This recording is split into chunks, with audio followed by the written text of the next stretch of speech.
everyone, and welcome back to the show today. I'm very excited to introduce our guest for the day, Jonathan Tuttle. Jonathan, thanks for being here.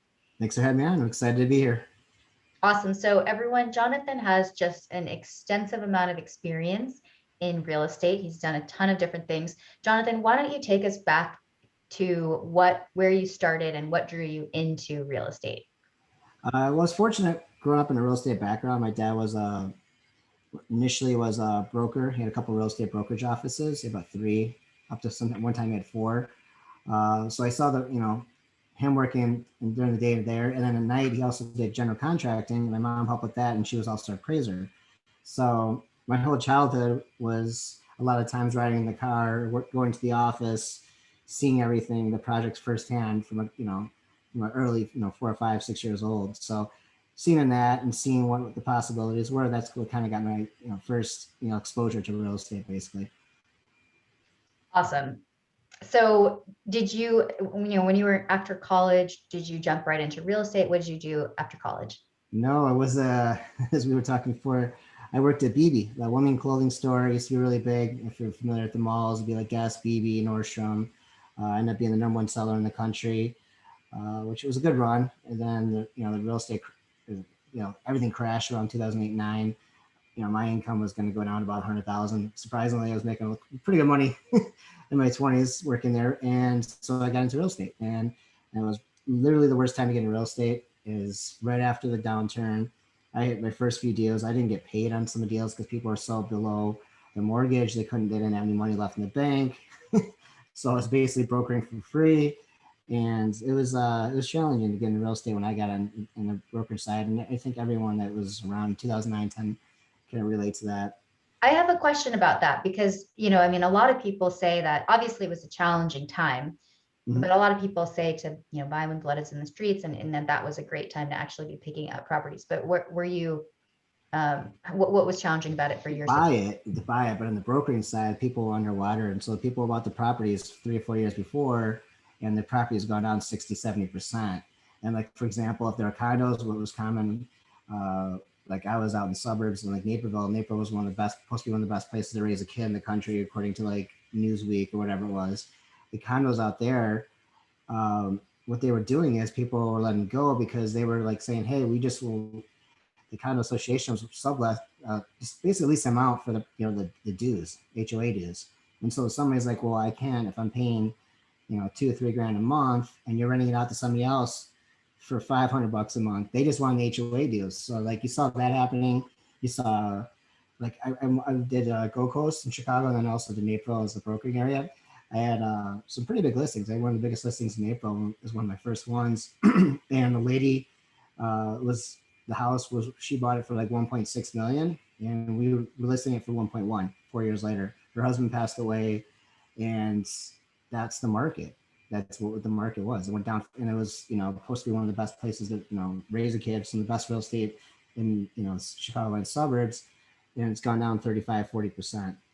And, during that downturn. So yeah, it was great to buy, but not if you're on the other end when you're trying to sell. So. For sure. Okay, great. So let's kind of jump ahead in time to one of your current projects, which is you invest in mobile home parks, right? Yep. So tell us about what's attractive about that asset class to you and why you got into it. Yeah, so going back to my dad, he got into the space around 2005, 6, right before the downturn, and that's when I was at BB. And that was our only real estate that actually did well during the last recession. Actually, Wall Street Journal did an article that it was mobile home parks were been the top performing real estate since the last housing crash in 2008, 9 or 7, 8, 9. And it just kind of solidified, like I was seeing all the different type of real estate, as I mentioned from the beginning, from the kid. And when the worst case scenario, and I was also, seeing firsthand that this is the only real estate that was performing well. And it makes sense. It serves a need. There's affordable housing. And the thing that makes it supply and demand. There's only approximately 44,000 communities in America, and you can't really develop new ones. There's about, the data is not clear, but it's really cost prohibitive to actually start a new mobile home park. And if that's only after you get approved from the cities, and the cities they don't like the stigma, they don't like the taxation, because it's just a whole bunch of, basically hurdles to get a mobile home park approved, and you're not even profitable for like the first 3 or 4 years because you're literally building it from scratch, infrastructure, and then bringing in all the units. So the ones that you want to do are the ones that are cash flowing for his investors. And I just saw that that was the, you know, the best performing real estate. And then even last year, Green Street had an article that during the last, you know, COVID, because everyone's like, oh, how did it do during COVID? I know it wasn't part of your question, but it was the top performing real estate last year. And some, just to give you a comparison to, like, mall properties were down like 30, 35%. Hotels were down like 25, 30%, obviously, because everything's closed. Mobile home parks were up 12%. Next closest was industrial, 10%, because everyone's shopping e-commerce. And then like multifamily, which is a really popular asset class, I think it was up 1%. So it always does really well and just makes sense to the supply and demand. That's what I liked about it. It was because it was niche and like not everyone was in it. I want to go to places where I could be, you know, get better results faster, or get, you know, find an opportunity to find my way without competing with everyone. And that's what mobile home parks would really first drew me into it. For sure.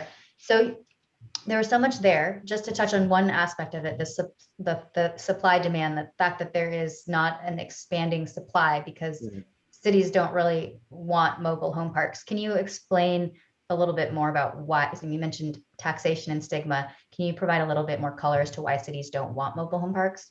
Yeah, originally, when the original history of mobile home parks, they were actually like luxury back then when they first came out. It was like second homes, Hollywood. Like even Elvis had his own. He had a mobile home park in front of Graceland, but all his crew, like 10 or 15. In fact, one of his old mobile homes sold. It had a gold toilet and everything. It just recently sold like last year or something at auction. But back in the day, it was like luxury homes, kind of like how RVs is now. You know, the RVs kind of took that. You know, you see glorified RVs. They have these $500,000 RVs and $300,000 RVs for those 44-foot RVs. But that's how mobile homes were back in the day. And the majority of the parks were developed in the 60s, 70s, 80s, and up a little bit into the 90s. And so basically, the cities, like the local governments, just give you a context, like for the real estate taxes, the park owner pays the bulk of the taxes because they own the land. The tenant, ideally in most parks, is it's a land lease. The tenant owns a home. Well, in a typical mobile home, it's, at least here in the Midwest, and every state's different, but it's significantly less taxes than it would be for you to have a live in a house across the street. So if you're in the mobile home and you get the same school, same fire, same police, all the same benefits of being that part of that community, but you're probably paying 10 or 15, $20 a month or $200 a year for real estate taxes. And across the street, how much is it? 3, 4, 5,000 for $80,000 or $100,000 house? That's how it is in Illinois. It's really ridiculous, but And that's because the value of the, less. it's because the value of the building, they're paying on the value of the building, or because You're basically paying for it's mobile homes are titled like a car. So they're charging it like a car. got it. And so the city, they lose money per tenant because I don't know the exact numbers. I heard different numbers, between 6,000 to 8,000 it costs to send a normal kid through school and in America, feed them, all that stuff. So if they're paying $200, they're getting $200 to that family, and they have 2 kids going to school. They're losing a lot of money. Across the street, they're buying a house, they're getting that money back. And so that's one of the big taxation things. Also, stigma, if it's run down, there's a lot of great parks, and there's 5-star parks, which are like luxury, resorts. But then there's also like the movie 8 Mile, where you think of, where like it's like, meth heads and craziness and run down. Yeah, there's a few out there, but those are like few and far between, or just the owner, they just kind of let it go. But majority of the parks are just quality affordable housing. And some of the old owners have just kind of let, for whatever reason, they just want to like, kind of slumlord it. And so it kind of gave the industry kind of a bad name. And so now city municipalities are like, well, we don't want that. So based on, this park over here. For sure. So, you talked about how mobile home parks are one of the best performing in spaces in commercial real estate, and how there's like sort of a range of parks. So what is it that you're looking for when you're looking at mobile home parks to purchase? Sure, good question. So demographics. Well, Stanford had a trend. They just released their trends of 2021, and pretty much majority of the trends, we hit all those notches on there. People moving away from the cities, moving to like secondary tertiary markets, away from the cities. We've seen that even with the Class A luxury buildings, where like in the cities are giving like 3 months concessions now, which they'd never give that. New York is giving the cheapest rents they've had in like 15 years. So you've seen people moving away from cities. You see people want their own yard, their own lot because they've been locked up. Even though everything's kind of opening up, people still want that, you know, a little more freedom than being just locked up in, you know, an apartment in the city with not a lot of, you know, free area. And so like all the trends of people moving away, working from home, a lot of those hit our boxes for what make our investment attractive. Also, like I said, the supply and demand. We also know with the, you know, the mass printing of money in the last year, inflation is going to keep going up. We see that it's one of the reasons why Bitcoin and other alternative investments have been like skyrocketing. It's because people don't trust the dollar since, you know, we've been printing so much money in the last year. So that, the fact that there's about 60 million Americans need affordable housing, there's only 44,000 parks, you can't really develop new ones. We know people don't, usually the average American, 65, 70% only has 1,000 in savings. So, and on top of that, even with the policies to buy a new home, the average house has gone up because of the supply and demand last year with the uh, supply chain, you know, problems. The average house and lumber is going up skyrocketed. The average house went from like 285 in America to 330 or 315. I forget. It's probably three. If it's not 330 tomorrow, it probably will be the next month. And so, yeah, it's great if you own the house, but the person that makes 15 bucks an hour or $18 an hour at Amazon in their warehouse, which is 50% of the jobs in the last decade have been that range of $30,000. An average American makes about 33,000 actually. Well, they can't go buy a 300,000 house, or they're going to, if they can, it's going to be almost all their money. It's not, that's why they can't save. They can't take their kids on vacation. And like, what's the better alternative? Well, let's get them a home that's 400 bucks a month and utilities are 100 bucks and they own it in a few years and they're saving 1,500 bucks a month or 18 grand a year. And that provides that safety net and that provides that equity with basically if they're buying a house. And then they don't have a little more freedom to do what they want and have a better quality of life. So when you understand that kind of dynamic, it makes it really appealing to most people that fit that income, you know. And from an investor, well, if you can't, you know, supply and demand is one of the best, you know, if you control the supply and there's a crazy demand where you control it, basically, it's always going to be appealing. Totally. Yeah. I really like how you laid out that perspective on, you know, why mobile home parks are appealing and affordable housing for folks. So what are some of the issues that, you know, you're obviously, what are you when you buy a park, what are you going in there trying to do? And what are some of the challenges that you face? The challenges and opportunities. So I probably should have brought this up because you actually, yes, this was part of the last question. I'm sorry. Yeah. So the trends, like I was saying, like when you're looking for a park, you want to make sure the average house is about 100,000 above in the area. You want to make sure that there's, you know, some population growth. There's factory jobs, Walmart's, government jobs like post office, because those jobs don't really go anywhere. You know, Walmart, Targets, things like those big box retailers that aren't going to be affected by, you know, e-commerce, or actually only benefit actually from the e-commerce because people have to go pick them up anyway half the time.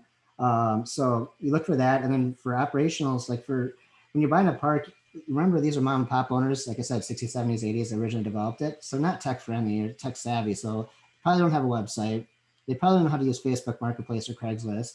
They're still doing old school, you know, bandit signs, which still work. Sign in the window, sign on the front of the park, you know, sign at the local laundromat, tearaways. That works, it definitely works. But if you spend $0 and 0 cents and spend 2 minutes on a Facebook Marketplace post and Craigslist, you're going to have way better, you know, marketing for free, and then throw up, you know, basic Squarespace, or if you want to go high-end website, but you don't have to. You're going to be a lot easier to command a higher rent to the tenants and more pride of ownership. And then when you're taking over the park, you want to just, you know, digitize even the payment process. Like I said, these mom and pop owners. Well, now they have like some of the same stuff like Rent Manager, some of the same systems like Yardi from like, you know, a typical Class B or Class A apartment building has, like payment systems. People are used to like dropping off checks and going to the local bank. Well, if you could streamline and make it more efficient, you're going to have obviously operational efficiencies and lower costs. So you can keep track of the payments better by using online payments, marketing online, and then just having better oversight of the management. Sometimes they have their friends or, you know, some of their friends or family do their management and they pay them like 30, 40 grand a year for something that should be like $10,000 for management. So you see like little ways to improve the operational efficiency digitally, and then also ways to cut costs, just like any business, just like how private equity does. And then also make CapEx improvements, bring in some amenities, beautify the park, put the entryway, put some new flowers, new roads, cut down trees that could be hazardous. put in, a little doggy park with a little fire hydrant, throw in some grills, some picnic tables, power wash some of the units for the people that don't have a lot of money. But then you can start ethically raising rent, and that's where you really build your, cash flow and also equity in the business right away. For sure. Do you have to kick out or find a way to, sort of deal with sort of what, you might consider problem tenants? Yeah, it's a good question. So one thing even when you're acquiring a park, you want to do, you go there, rent a car, uh, act like you're moving your mom or grandma in there, and just drive, talk to tenants, talk to residents, say, how's the park here? How's it run? Because in the park world, you have to actually go there and actually put boots in the ground. You can't just be like, hey, I saw this on mobile home park store, or a broker sent it to me and I'm going to buy it, not even looking at it. I saw somebody put that on Instagram. I was only going to comment on, like, you're the one that if I ever find a park that was like terrible and like somebody wants to buy it that nobody will buy, I'm gonna send it to that person, because that's like the worst advice ever. Don't follow people on Instagram talking about how to buy multi-million-dollar real estate without ever looking at it. And the most important real estate to actually look in person is mobile home parks, because you need to do what you just said. Find out the tenants, like literally any of the homes that are owned by the park. You need to literally go in there. The park owner is gonna be like, oh yeah, it's great, it's perfect. And then you go in there and it looks like an episode from Hoarders.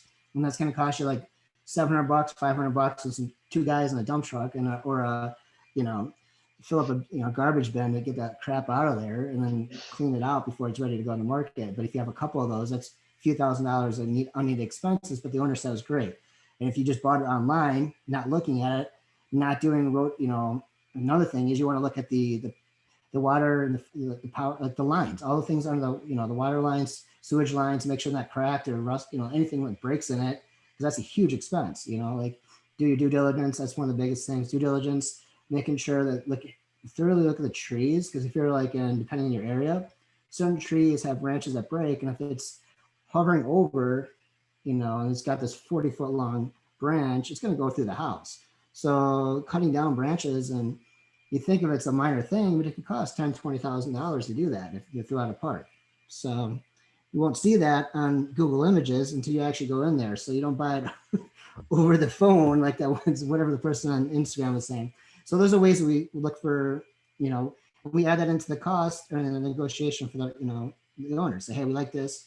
Here's, we don't tell them we're gonna cut, fire his manager. We'll keep most of them if they're good, but they're overpaying them. I had some guy send me one of his parks, a small park, is doing about 150 grand a year in revenue, and the guy was paying the manager $35,000 a year, and it was like, why are you paying for that? He's like, well, we have like a washer and dryer up front. I'm like, cool. I'm like, how much does that collect? Like $100 a month, $200 a month? Because yeah, it's $200 a month. So you're paying somebody 20 some $1,000 over what's the normal for that type of park, to get more liability for EPA for the sewage coming out of the washer and dryer unit, whatever chemicals and people putting into that, to then make $200 a month. And the people don't even care, because then half the people are going to the local laundromat because they want to go there and they have the little kids areas and their friends are there. So there's no value to it. But those are things that you come as an investor, you say, hey, that's perfect. You say, that's things you do, for your due diligence. That's a great way we could add $20,000 in revenue. So there's always like little things like that with parks. And if you know the industry, the fact is we're like, and you talk to anybody else trying to get in this industry, we're 10 years behind self-storage, 10 years behind multifamily technology and all these things. So when you come in with some of those little things, it makes a huge difference. And that's what's making it so appealing to all these outside investors, especially because we're compared to all other commercial real estate, we're starting to consolidate. It's been happening the last couple of years, but we have probably 4 or 5 year run before it's mostly like private equity and big investors, but it's happening right as we speak. But you could still get these mom and pop deals where you throw up a website, you throw a Facebook marketplace, you throw in better management, you clean up the park, and you're going to hit a home run. For sure. You touched on something that I want to circle back to, which is what's kind of happening in the space as a whole. Clearly, there's more and more attention that's coming to the space of mobile home parks. Yep. Can you speak to that and just provide some color on, where pricing is and what you're doing to sort of deal with that and where you see it going in the future? Yeah, that's a good question. It's definitely changing, and we knew this. I mean, I've been in the space for 15 years, as I mentioned. I knew it was eventually going to happen, where private equity, I'm going to start to come into it. Blackstone is the biggest private equity in the world. They've been buying billions of dollars of mobile home parks in the last couple of years. Paolo Group, all the big players are coming into our space, excuse me, and they're just head over heels for our niche because they see the affordable housing component. Great for if you have the asset and you want to exit, but you're seeing now like the cap rates can compress. We were always typically 2 to 3 basis points higher than multifamily comparative asset. Like you even look at like Reonomy, which is a research company, software company, SaaS company, and they do each real estate niches, and like mobile home parks are 2 basis points higher than every other real estate. That's 1 2 to 4 they said. I'm like, now we're seeing a compression. As I mentioned to you before the show, we're seeing stuff. Usually it's the coastal, it's highest in the coastal first, the lowest cap rate, I should say. Highest demand is going to be the Floridas, the Californias, just like it is in regular real estate. The cost of the house is so expensive.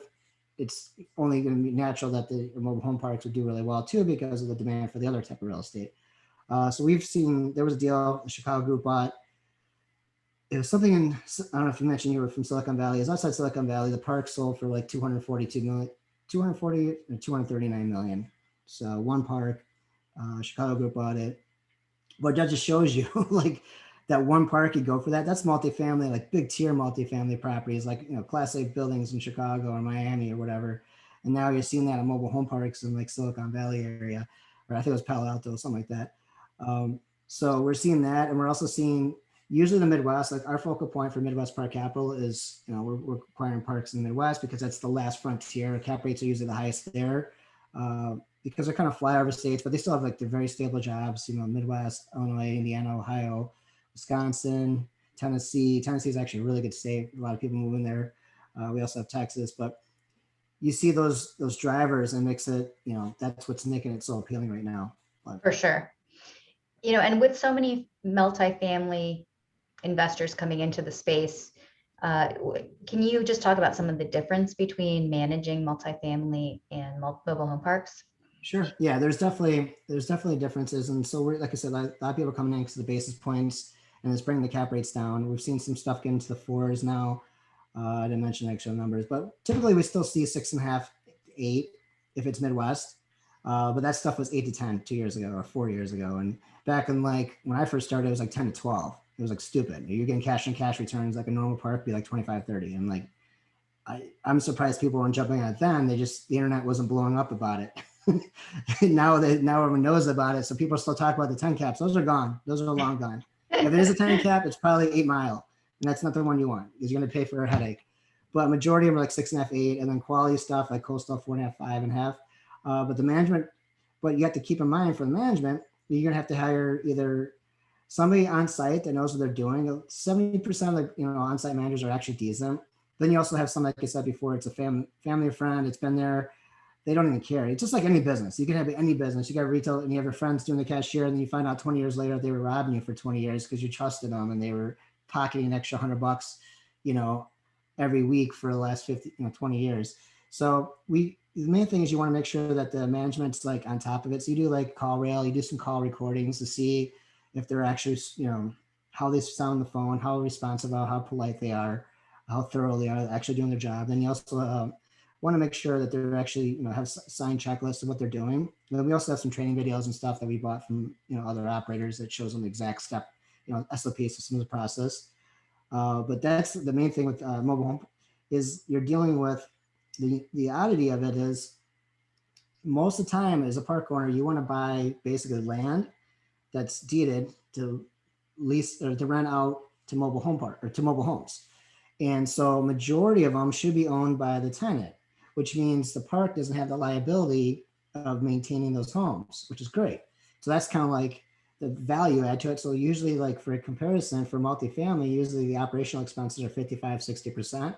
Typically in mobile homes, like 35 to 40, sometimes low 40s if there's other problems, but usually 35 to 40 is the operational expense. So you have that 15 to 20% difference in operational expenses because the tenant mostly owns their home. So then when you're acquiring a park or buying a park, you want to make sure that it's mostly owned by the tenants or all by the end. It's almost impossible to find a completely, tenant-owned park, but you want to get those off your plate. And even for Fannie and Freddie financing, they want to see where it's very few park owned homes. They want you to get that off the plate, and they want to see a process, like a system and process, like how you can get this. Well, Facebook ads, Google ads. Okay, cool.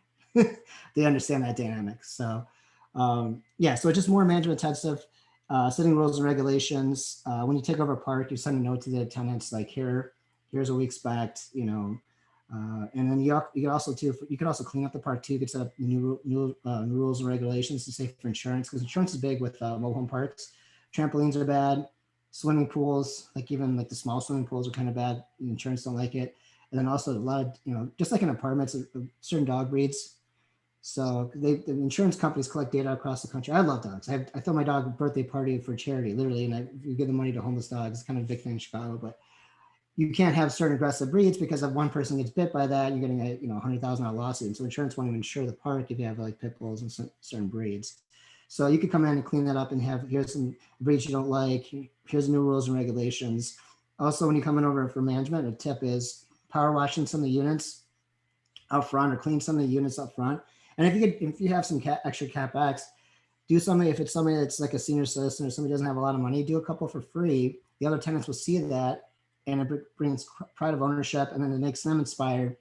The person making 35 grand a year at the local Amazon, they don't mind spending $400 to power or paint their outside unit. But the grandma that's on Social Security, she might not have that, or it's going to put a burden in her pocket. So you do it for free. But then the other park says, oh, look at they raised the rents a little bit, but they did Mary Jo's unit for free, and they put in a new park. So the management's more just like staying on top of the units that are park-owned homes, putting new rules and regulations in, and just using technology to your advantage. Because remember, we're 10 years behind every other real estate, basically. Awesome. Yeah, a lot of great tips there for managing mobile home parks. Tons of industry knowledge. You've clearly been in the business longer than most who are currently doing mobile home parks. So awesome to hear from you, Jonathan. Thank you so much for coming on the show. Before we wrap up, will you please tell the listeners how they can get a hold of you and anything else you'd like to share?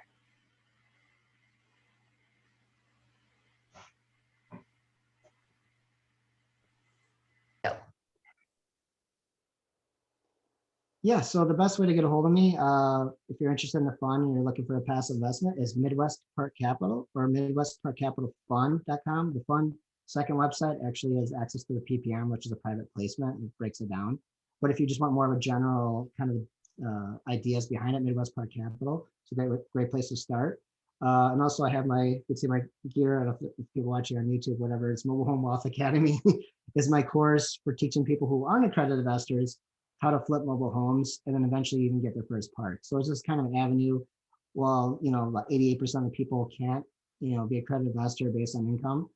And it's 200,000 a year, 300,000 married couple, $1 million liquid. So I was like, well, I should have an offering to kind of get people more educated, because people don't know about this and want to get involved with this. A great place and help the industry out is learning how to flip mobile homes could be a great, easiest way to get started with real estate. Plus, we have our bonus section teaches how to get your first park. And we have like five so far. We'll have 6 industry expert interviews that are on no other course, teaching you exactly a couple, like 6 hours of like, here's how to, flip mobile homes, or here's how to buy a park. So we've actually gone over above and beyond. That's Mobile Home Wealth Academy. And just Jonathan Tuttle on Facebook or Instagram. Well, that's awesome. It sounds like a really great course. I love that you've provided a way for people who are not accredited investors to get into real estate investing, and something that's sort of a little bit more bite-sized, but definitely a stepping stone to doing bigger deals. So I hope you all check out his course. Thanks so much, Jonathan. Thanks for coming on. We'll see you next time. Thank you. Thanks for having me on. It was fun being here.